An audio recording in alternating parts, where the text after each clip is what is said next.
نحمده ونصلي على رسوله الكريم أما بعد فأعوذ بالله من الشيطان الرجيم بسم الله الرحمن الرحيم لقد جاءكم رسول من أنفسكم عزيز عليه ما عنتم حریص علیکم بالمؤمنین رؤوف الرحیم۔ اللہ تبارک و تعالی اپنے کلام عظیم میں ارشاد فرما رہا ہے کہ یقیناً تمہارے پاس ایک عظمت والے رسول آ گئے،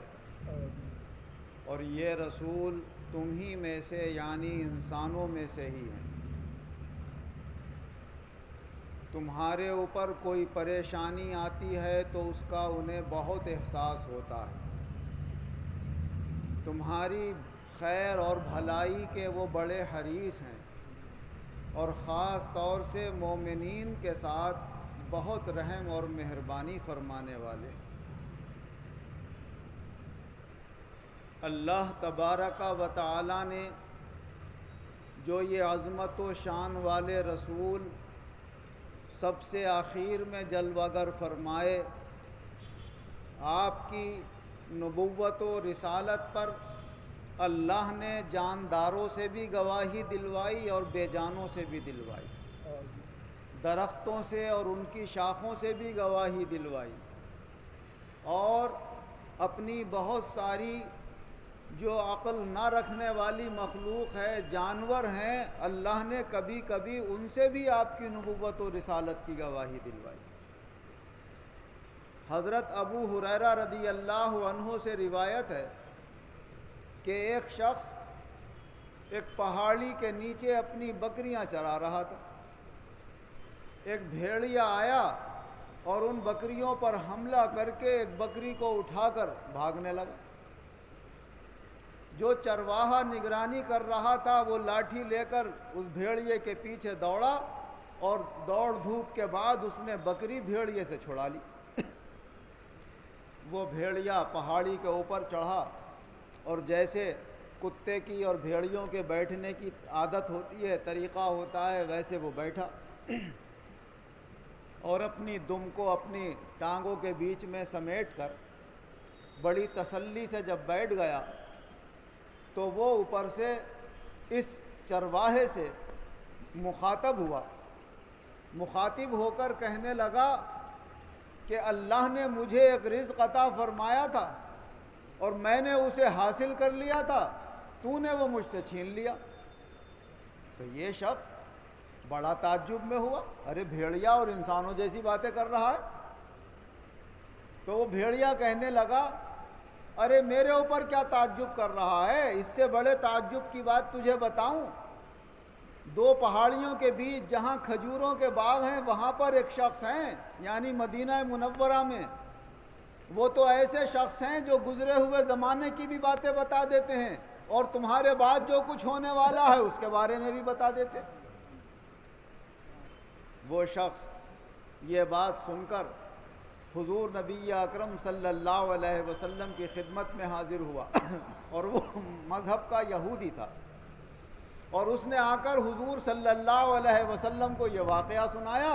اور پھر کہا، اے اللہ کے رسول، جب جانور آپ کی رسالت کی گواہی دے رہے ہیں تو میں کیسے انکار کر سکتا ہوں، مجھے بھی اسلام میں داخل کر لیجیے، اور کلمہ پڑھ کر مسلمان ہو گیا۔ حضور صلی اللہ علیہ وسلم نے اس کی بات کی تصدیق فرمائی اور کہا، تم سچ کہہ رہے ہو، ایسا یقیناً ہوا ہوگا، کیونکہ میرے بعد اب قیامت ہی آنے والی ہے، اور قیامت کی طرح طرح کی نشانیاں ظاہر ہونے والی ہیں، یہ بھی قیامت کی نشانیوں میں سے ایک نشانی ہے، اور میرے بعد قرب قیامت اور نشانیاں ظاہر ہوں گی۔ فرمایا، کوئی شخص اپنے گھر سے اپنے کام کے لیے نکل کر جائے گا، جب شام کو لوٹ کر آئے گا تو اس کی جوتی اسے بتا دے گی تیرے بعد گھر میں کیا کیا ہوا، تیرے ہاتھ میں جو کوڑا ہے اور تو کوڑے کا استعمال کرتا ہے، اسے گھر میں چھوڑ کر گیا تھا، وہ کوڑا تجھے بتا دے گا کہ تیرے گھر والوں نے تیرے بعد کیا کیا کیا۔ اگر غور کیا جائے تو یہ چیزیں اس زمانے میں ظاہر ہیں۔ کوڑے کا مطلب کیا ہے؟ جو آدمی اپنے کام میں استعمال کرتا ہے، ہاتھ میں رکھتا ہے، لاٹھی ہے، یہ ہے، وہ چیزیں اسے خبر دے دیں گی۔ جوتا کیا ہے؟ ہمارے استعمال کی چیز ہے۔ اگر آج اپنے جوتے میں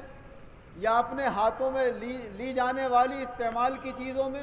اپنے پین کے اندر، اپنے کپڑوں کے بٹنوں کے اندر اگر آج کیمرے کے وہ لگا دیے جائیں سسٹم، اور گھر والوں کو خبر بھی نہ ہو، جوتوں میں سسٹم لگا دیے جائیں اور گھر والوں کو خبر بھی نہ ہو، تو جو کچھ گھر کے اندر ہوگا وہ آواز بھی کیچ کر لیتا ہے، اور وہ چلنے پھرنے کے تمام وضع اور قطع بھی اپنے اندر سمو لیتا ہے۔ جب وہ آ کر اسے چیک کرے گا تو سب کچھ معلوم ہو جائے گا۔ تو جوتے سے مراد یا کوڑے سے مراد خالی کوڑا ہی یا جوتا ہی مراد نہیں، بلکہ استعمال کی جو آپ کی چیزیں ہیں ان کے اندر ایسی ایسی کیمروں کی فٹنگ ہو جاتی ہے کہ آدمی کو خبر بھی نہیں ہوتی اور اس میں سب کچھ نظر آ جاتا ہے۔ تو کیا حضور نبی اکرم صلی اللہ علیہ وسلم 1400 سال پہلے جب خبر دے رہے تھے تو کیا صحابہ کرام جانتے تھے کہ کیمرہ بھی ایجاد ہوگا اور چیزوں کی اس طرح سے تصویریں بھی قید کر لی جائیں گی،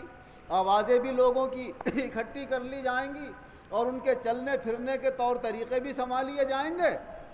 لیکن جیسے جیسے وقت گزرتا گیا آج ہم اور آپ اپنی آنکھوں سے دیکھ رہے ہیں، اگر کوئی بھی شخص یہ دیکھنا چاہے کہ اس کے گھر میں کیا ہوتا ہے، کمرے میں کیا ہوتا ہے، دالان میں کیا ہوتا ہے، آنگن میں کیا ہوتا ہے، بیت الخلاء میں کیا ہوتا ہے، غسل خانے میں کیا ہوتا ہے، تو کہیں بھی وہ کیمرے کی فٹنگ کر کے بعد میں سب کچھ دیکھ سکتا ہے اور گھر والوں کو یہ پتہ بھی نہ چلے کہ کہاں پر کیا چیز ہوئی۔ تو یہ باتیں ہمارے نبی حضور نبی اکرم صلی اللہ علیہ وسلم نے پہلے ہی بیان فرما دی۔ ایسے ہی اللہ کے رسول صلی اللہ علیہ وسلم کے بارے میں جانور جانتے تھے، سمجھتے تھے کہ یہ اللہ کے رسول ہیں،